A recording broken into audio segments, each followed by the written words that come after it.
Hi everyone, it's Erica again. I'm sorry that I haven't really made a whole lot of videos lately. This week has been an absolute nightmare with regards to work, so I am back today. I wanted to do a quick video on reassurance, what it looked like in Nick, um, the importance of not getting into the reassurance cycle, and all that sort of stuff. So, what is reassurance to start out with? So, reassurance is quite simply, um, you reassuring them, A, that everything's going to be okay, whether or not the symptoms that they're having are normal, if you experience those kind of symptoms.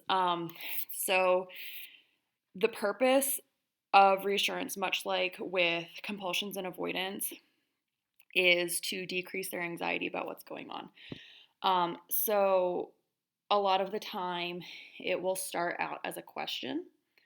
And it might seem like a very innocent question and not like a big deal that you're answering it.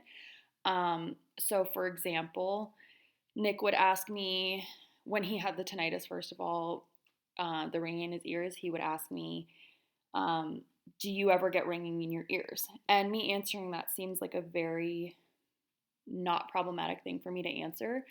But he continues to ask questions like that. And then when he developed the somatic OCD with the saliva and the blinking, he would be asking me, do you ever think about your blinking? Do you ever think about your saliva? And, answering that question again, it doesn't seem like a big deal.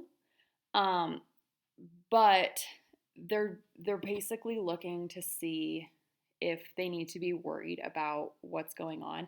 And the problem with that is that they are not learning to cope or deal with uncertainty. And the problem with that is that there's a lot of uncertainty that comes with OCD, with life in general, but particularly with OCD, they're constantly looking for reassurance, and they're looking for the certainty of whether or not this is OCD, whether or not it's a normal thing. So they might start asking you questions along those lines of, do you ever experience this? Um, because they're seeing, is this really OCD? When at the end of the day, this comes back on them needing to be okay with uncertainty, um, and being okay with maybe it is OCD, but you know, what is that knowledge actually going to do for me? The answer is probably nothing. So a lot of the time, it does come in the form of a question. And I would also encourage you, I did mention this in my second video, I want to say, is trying not to get into the cycle of saying everything's going to be okay, because that's reassurance too. We don't know that everything is going to be okay. We have no idea. Just in general in life, we don't know if everything's going to be okay. Nobody saw COVID coming, and here we are. So the uncertainty is really important for them to learn to deal with, and you reassuring them on certain things is not necessarily going to be helpful.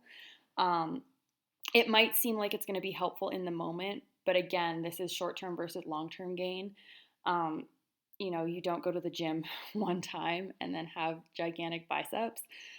It's kind of the same thing. You can't just reassure them and expect them to be okay forever. So making sure that you're not running into that cycle with them of reassurance.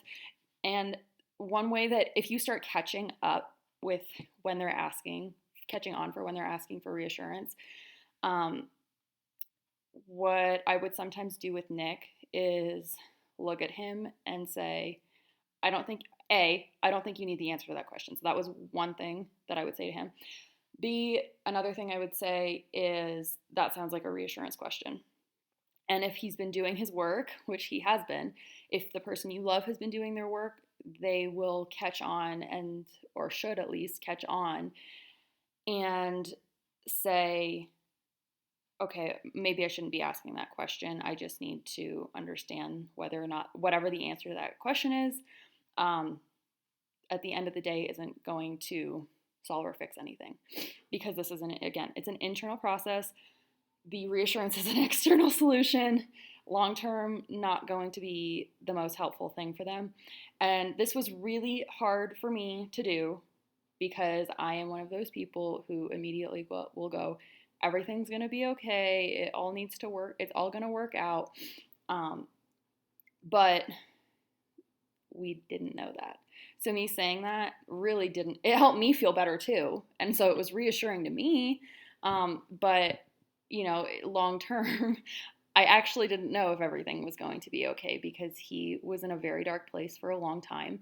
And he could have just decided to play video games and avoid for the rest of his life. And I had no say in the matter. I had a say in my behavior, and that's it. I did not have a say in his. So saying that it's going to be okay, saying that he's going to get through this, I would sometimes say the words, if you commit to this and you do the work, there's a high probability that you will help yourself. And, there's a little bit more of a condition on that, saying you got to do the work. But again, you don't want to necessarily say that it's going to be okay if he puts in the work. Because again, we have no guarantee of anything. Anything in life, particularly with OCD, but we have no guarantee of anything. We can plan and plan and plan. And ultimately, at the end of the day, things happen. My car broke. I crashed my car 2 weeks ago and didn't plan on that happening. Didn't plan on having to pay a bill for that. And, it just, life happens and things are uncertain all the time, no matter how certain you try to make it. So it's important for them to understand that, and it's also important for you to understand that. There's a lot of parallels I'm finding between things that will help you and also things that are going to help them with their recovery. And maybe I'll do a video on that a little bit later. But if they're learning about something like reassurance and fear avoidance and all that kind of stuff, I would also encourage you to listen to what it is that they're learning, because I have been finding that a lot of the stuff that Nick has been going through and learning is also very applicable to me. This was before OCD happened, and I got better at it, but I was a huge control freak with everything. In our relationship, in my life, everything. I wanted everything to be certain. And then I started going to a therapist, and she was kind of helpful with that process. And so again, it wasn't necessarily OCD and Nick's recovery process that got me through that, but once you start to realize that and realize that nothing in life is, like, you can control certain things, mostly your behavior and how you react to things. That's the biggest thing that you can control. Everything else is a big question mark. So again, important for you to understand that, important for them to understand that.